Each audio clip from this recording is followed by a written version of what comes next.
Hi, everyone. Thanks for tuning in today to learn about the Preparing Alaska's Cultural Organizations for Emergencies program, or PACO. My name's Anjuli Grantham. I'm Curator of Statewide Services at the Alaska State Museum in Juneau. I work for the Division of Libraries, Archives, and Museums. And the PACO program is brought to you by LAM, as well as the NEH. Thank you to the National Endowment for Humanities for funding this program. So today I'm going to describe the PACO program so that you know what it entails, how to apply, if you're eligible, and all of that. So why Preparing Alaska's Cultural Organizations for Emergencies? So why PACO? Why now? Number one, 2020. Need I say more? We've pretty much been living in an emergency all year. A lot of people have been living in an emergency all year. You see that little image there. There's our little enemy, COVID-19. Many Alaska cultural organizations have been using a continuity of operations plan this entire time. Maybe they haven't been calling it that, but that's what we're doing. We're providing mission critical work, even though we're separated from our buildings and facilities. 2020 is the perfect time for us to institute a new emergency preparedness and disaster response training program. All times are good times to talk about emergency preparedness, especially in Alaska, where we are prone to natural disasters. Some of the other photos that you see here are other reminders as to why this is important.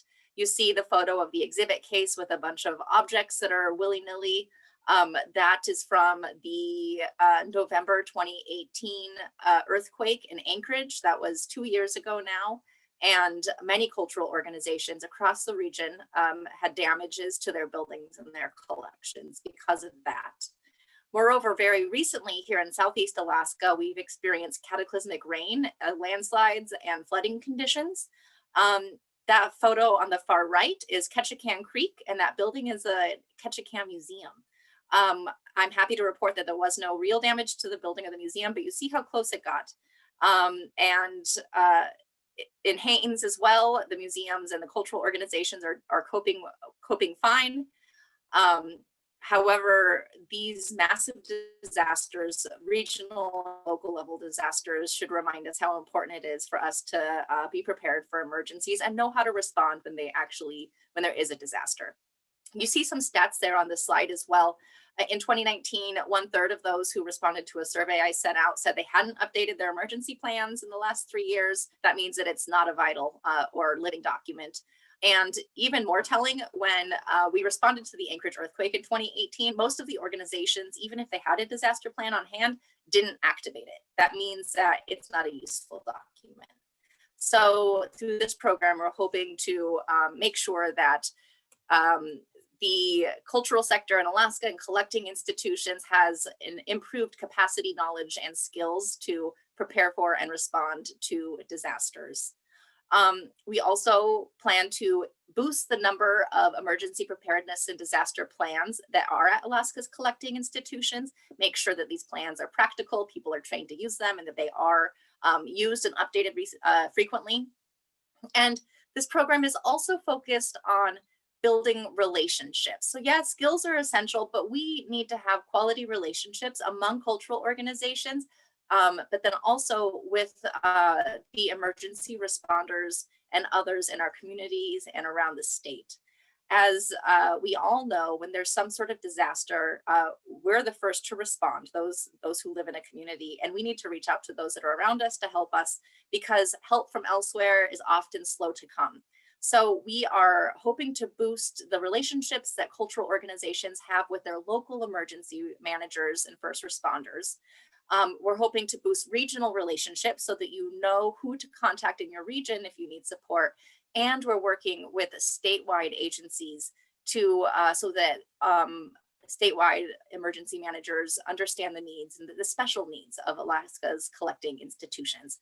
So we're hoping through skill acquisition, through knowledge acquisition, and through relationship building that we're going to really enhance the ability of Alaska's collecting institutions to be prepared for emergencies in long term.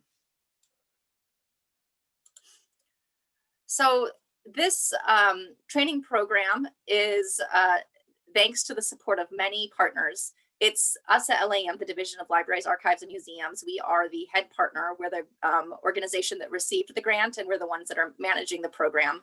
I am project director. We have partners including the Office of History and Archaeology, which is the State Historic Preservation Office based in Anchorage. We also are working closely with the Division of Homeland Security and Emergency Management for the state of Alaska. That's located within the Department of Military and Veterans Affairs. And as it sounds, this is the state agency that's responsible for training and responding to emergencies within Alaska. We're working with a host of cultural organizations as partners who are assisting us as in consulting capacities, but also as venues for some workshops. This includes the Anchorage Museum, Museums Alaska is going to be a big partner, UA Museum of the North, UAA Library, and then we'll be working with regional fire training centers and emergency managers as well. This program is a 2-year program. We anticipate that all activities will be done in December of 2022, so 2 years from now. And we're getting started now. Now is the kickoff. And thanks to the National Endowment for the Humanities for funding this program and for all the support the NEH has given to Alaska cultural organizations over the years. But specifically, thank you to NEH for providing funding for this program. Thanks to that grant, participants can take part in this program at no cost. That includes funding if there's any needed travel to attend workshops, hotel per diem, all of that. So what is this program? There are 4 main features to PACO. Number 1 is an 8-module long, 4-month-long online course that's all about emergency preparedness and disaster response. 3 cohorts will go through this program, I should mention, to start with. And so each of the cohorts will go through this online course. Each participant will write or revise their institution's emergency preparedness and disaster response plan. Each participant institution will be paired with a coach who is there to support the institution as on their emergency preparedness and disaster response journey. And all participants will take part in a 3-day hands-on workshop at a local fire training center. So I'm going to delve into each of these a little bit.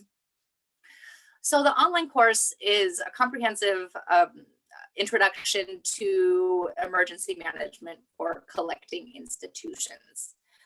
You can see that schematic there. These are the topics that we'll be covering: prevention, preparedness, response, recovery, and mitigation through the lens of collecting institutions, because our institutions have special needs due to the materials that we are stewards of. As part of this online course, in addition to learning the content about comprehensive emergency management, participants will be guided through revising or writing emergency plans for their organizations. And the course features both, it's all online, so people will go to a website, they'll have access to pre-recorded webinars, resources, templates, teacher materials from the main instructors. And then we're also going to have synchronous and live discussion sections every other week that are required. Those will be an hour at a time. So all participants will come together to discuss the module's content and to participate in activities. And then every other week when we're not meeting in class will be office hours where you can call in, join, talk with other participants about where you are in the process of emergency planning, ask questions, get additional support. These emergency plans that you will be developing as participants in the class will contain all of the elements that are required of accredited museums according to AAM. We are using AAM standards because these standards also are necessary for archival institutions and libraries with special collections. So that's the reason. Where we welcome participants from a variety of cultural organizations, not just museums, but we're using these AAM standards because these standards are applied to all institutions.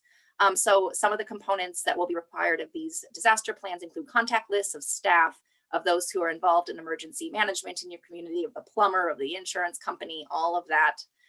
Floor plans showing different features of the building that are useful for not only emergencies, but also maintenance purposes, and floor plans that show evacuation routes, preparedness and response plans for all relevant threats. Those are natural threats, mechanical threats, and human threats. Information about protecting and recovering collections in the event of a disaster. That includes collection salvage. And then responsibilities during emergencies. That is the incident command system, knowing who's supposed to do what. So we will be teaching this online course 3 times over the next year, and participants will join one of these 3 cohorts to take the course. The first cohort will start in February and go through June of this coming year, 2021. And cohort B will be in the fall of 2021, and cohort C will be in the winter of 2022. I say they're all date subject to change because it is COVID times and everything is subject to change. The coaching support is a unique feature of this program. The reason that we're doing this is we know how it is. You know, we go to these fabulous workshops, we do like 3 days of intensive training. We learn so much. We have the best of intentions to return to work and integrate all that we learned and revise our plans and all of that. But then the real world and real work kind of intercede, and we have all this knowledge that just didn't end up getting integrated.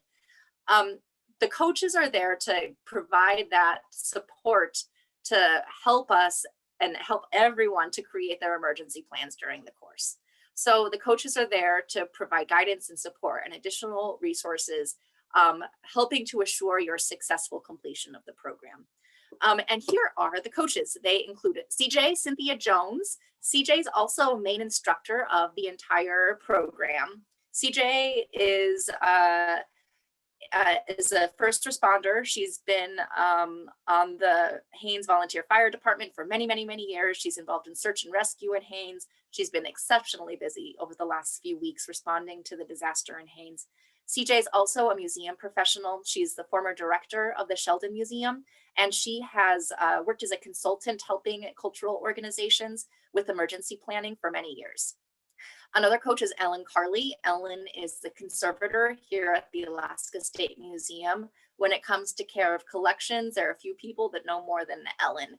Ellen has also been involved with emergency planning for ASM, as well as responded to a flood at the Alaska State Archives. There's me, Anjuli Grantham, Curator of Statewide Services at the Alaska State Museum. I responded to the Anchorage earthquake 2 years ago, went and assessed damage and helped organizations come up with recovery plans.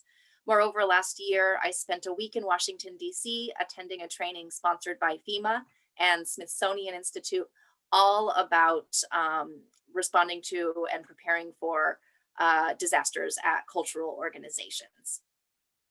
Our 2 coaches from the Division of Homeland Security and Emergency Management are Jared Woody, also known as Woody, and Tiffany Peltier. Jared is the state exercise coordinator at DHSEM, meaning his job is to execute trainings like this and to make sure that Alaskans are prepared for emergencies. And Tiffany is a grant administrator at DHSEM. She also is a public historian, and her thesis is all about preparing cultural organizations for emergencies. So we're thrilled that we have these partners on the emergency management side. So the final feature of the program is this disaster response and salvage workshop. So these are happening in 2022. Participants will attend the workshop that is nearest to them, because this is all about forming the local and the regional relationships around emergency response. And it just so happens that there are 3 fire training centers in Alaska, one in Juneau, one in Anchorage, and one in Fairbanks. These are the tentative dates for when we'll be doing the fire response at these different locations. I'm going to show you a video that will describe exactly pretty much what this workshop is all about. To set the stage, we will be working, these fire training centers are places where firefighters go to learn how to fight fires. And so they're like fireproof buildings. What we're going to do is we're going to be setting up a mock collection storage unit at these fire training centers. So that will include shelving, that'll include books and archival materials, fake archival materials. We won't be burning anything of value. It'll include textiles, paintings, fur, kind of the things like representative of a typical collection at an Alaska collecting institution. We're going to set that up, and then the fire department will start it on fire. We will then use the emergency plans that we've developed, the incident command system, and all of our training to respond to this fire. We're not going to be putting the fire out. The fire department will be doing that. However, we will be executing the response, planning and executing the response, including the safe salvage of the collection. So this program is based on finding common ground. It is a program that was developed in Massachusetts by Donya Khan, who was another instructor in the program. She's a paper conservator out of New York. Donya will be one of the instructors of the online course, and she will be present at all of these fire training center activities. And we're now going to watch a video that was recorded when Donya did this activity before in Massachusetts. And so this gives you a good sense as to what we will be experiencing. So one moment as I pull up this video.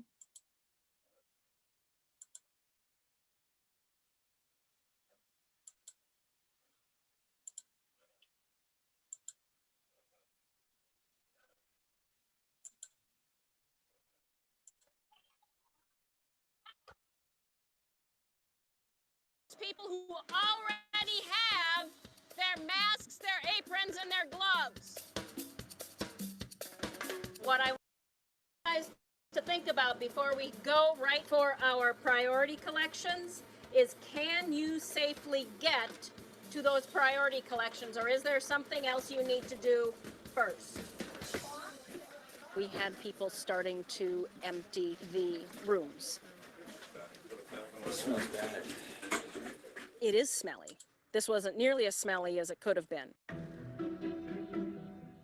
And that's all that's going to fit. You don't want it any tighter than that. You'll never put a second layer on. Anything that's metal should have some sort of absorbent surface underneath it.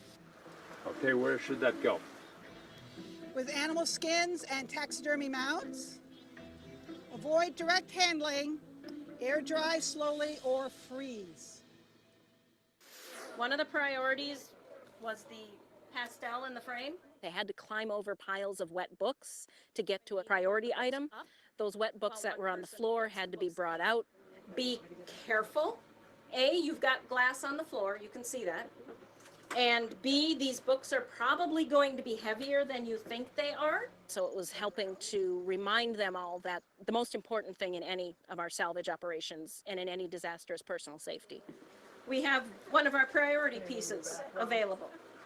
We don't know if it was a priority because of the pastel that was in there or the frame. It could be the frame, you just never know. So we want to pick it up and carry it at the edges as much as we can. Oh, my team just went up with the frame. We've got bits of the frame here. So what we want to do is put any little bits here of the frame and take that and go put it with the frame. Here. So you're going to come under and you're going to start with the top layer. You know, carefully get your hand, and transfer it to a sling. So this is where we work in teams. You want to try to keep it intact as much as possible. Okay. Yep. This was another area down here of our priority collections. Take these photographs. So these are my most heavily damaged items. Some that didn't have really any damage at all. And now that shows you a very good example of what having a box around them. Because those negatives are in pretty good shape. But they are wet. Yeah. If they're wet, you don't try to, No, we don't try to anything peel with them them. apart. Don't do anything with them. Normally what you do with negatives, keep them in water until you can get them to a processor. The same thing with slides. Videotapes the same way. So that's a high priority. Yep. And then the last thing that goes as a priority is our ivory umbrella handle here. So now ivory is very sensitive to water. It will crack. So you're going to dip, dip, dip quickly. And then make sure you have an absorbent piece to roll it and blot off as much of the water as you can. Then it's going to go again with Airplane?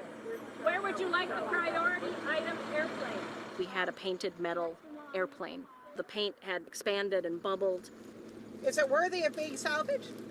Depends on what it is. Yeah. Do you want to have somebody come in and look? Is it worth $500 for somebody to come in and as a minimum amount of money? That was one of our examples of this is really something that you leave to the professionals to try to clean. These joints might have given way. Put it on an absorbent flat piece so it's supported and find a conservator. To make the consideration to bring in outside salvage companies and restoration companies for your assessment should happen fairly quickly as soon as you realize that you have an incident that's beyond your immediate resources. We had people taking books off of the shelves and the books were stuck together. I think that was a surprise. They found out and were rather surprised that the flip-top document boxes that we use for archives, even though they were charred and wet, the items inside were still protected from the fire in many ways. For your own collections, you are going to have very distinct priority collections that you need to get to first. Your rooms are going to be much more packed than ours were. Ours were actually very easy to get into and start salvaging. And that's not necessarily going to be the case. You're going to have very tight aisles. You're going to have very tight drawers and spaces to trying to be working in. So we really had a lot of luxury here, not only in the space that we had to work with in the rooms, which made things very easy, but also we have a lot of space out here outside that we've been able to work with that most people, especially if you're in a larger metropolitan area, you wouldn't have all of this space to be able to spread out into necessarily. Is any of this paint look as though it's flaking off? Yes, I think it is. Spread it out and then open it up. And what you can do is interleave about every 20 to 50 pages. Yep. What you want to do is get the interleaving all the way in as far in as you can. With just paper or wax You paper? can use, no, not wax paper, because that's wax paper is impervious. not going to absorb anything. So, but this way, and if you've got a fan, you put the fan here. Don't crank it all the way up because you're going to blow things around. And after you've done this, maybe a half an hour, maybe an hour, and you can come back, and now we'll turn it over, and we'll fan it again.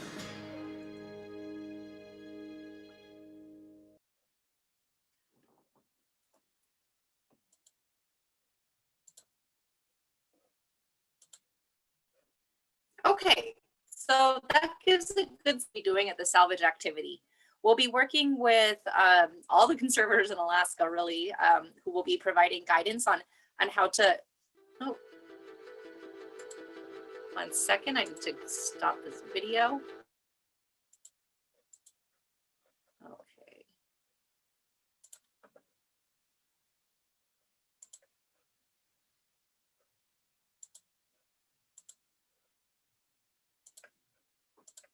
Sorry about that.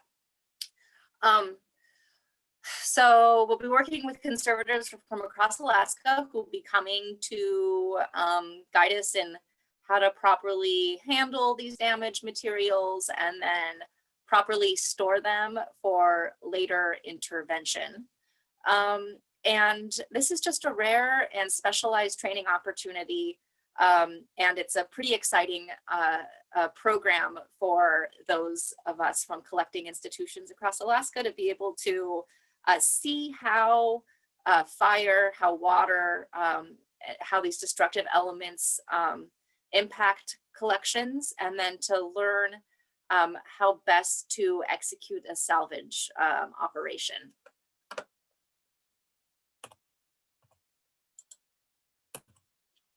So to take part in this program, eligibility, This is open to staff at Alaska's collecting institutions that have original humanities materials. This is because it's funded by the National Endowment for the Humanities. Original humanities materials include museum objects, they include archival holdings like manuscript collections, also photographs, slides, audio recordings, video recordings, digital, born digital and digitized humanities collections, rare books, and essential government records. If you aren't sure if your collection contains original humanities materials, please reach out to me. To take part in this program, you also need to have support from your director to lead emergency planning efforts at your institution. And the director and you all need to know that this is a group effort. There will be just one participant likely per institution. So one head person who will be taking the course. However, it requires the work of many people within an institution and outside of an institution to do effective emergency planning. So that's why we're asking for your director's permission. If you are the director and you want to take part, great. Then you don't need to submit a letter. You also need internet connection because this is an online, there's a whole online training component of this. And you need to be committed to completing the program. And this program is starting, February.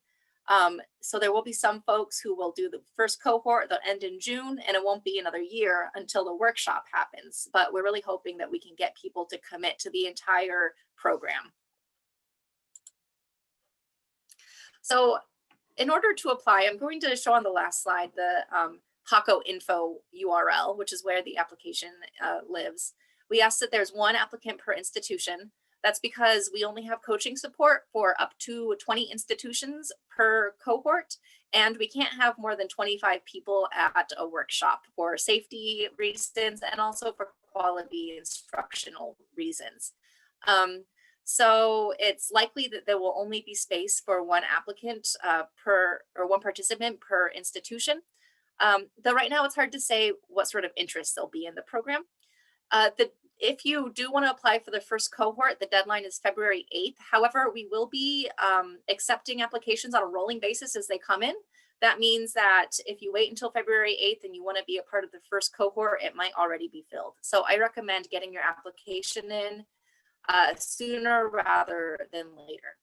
It's up to you which cohort you want to be in. You can choose in the application, you rank your preference, cohort A, B, or C. That's up to you where you are in your planning, your emergency planning process, also how the program aligns with your own institution's calendar. And I think that's about it for the application and selection process. One note is that if there's great interest in this program and that there's far more interest from more institutions than we have the capacity to serve, institutions that come with lower levels of preparedness will be given preference. This is because we recognize that the institutions that are starting from square one are the ones that will most benefit from this program. So if you want to learn more about the program, please be in touch with me, Anjuli Grantham. You see my phone number, 465-4806, my email, anjuli.grantham@alaska.gov. And then the URL where you can see FAQs about the program, you can see the program dates, and this is also where the application lives, is lam.alaska.gov/PACO info. So please reach out if you have any questions for me. And thank you for your time today. Please do consider applying to this program sooner rather than later, because I'm hoping that we'll fill up. Okay, take care.